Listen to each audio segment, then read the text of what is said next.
Trinamool BJP বিবাদ, অভিষেক বন্দ্যোপাধ্যায় কেন্দ্র diamond হারবারে।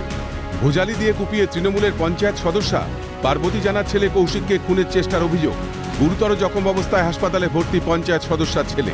ঘটনায় অভিযোগের তীর বিজেপির দিকে।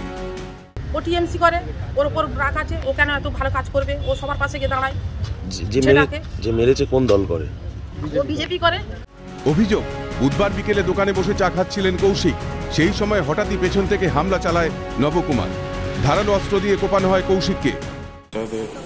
কাজ করে আমার মা পঞ্চায়েতের সদস্য, আমি বিডিও অফিসের একটা কাজের সূত্রে দরকারে আজকে আসে।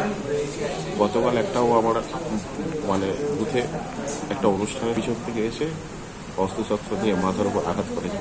কালকের রাগটা ছিল, সেই রাগটা আজকের কৌশিককে বিকেলবেলা একলা পেয়ে আর আরেকজন ছিল সঙ্গে, সেই পিছন দিক দিয়ে বাগান দিয়ে টপকে এসে পিছন দিকে এসে মাথায় কোপ মেরেছে।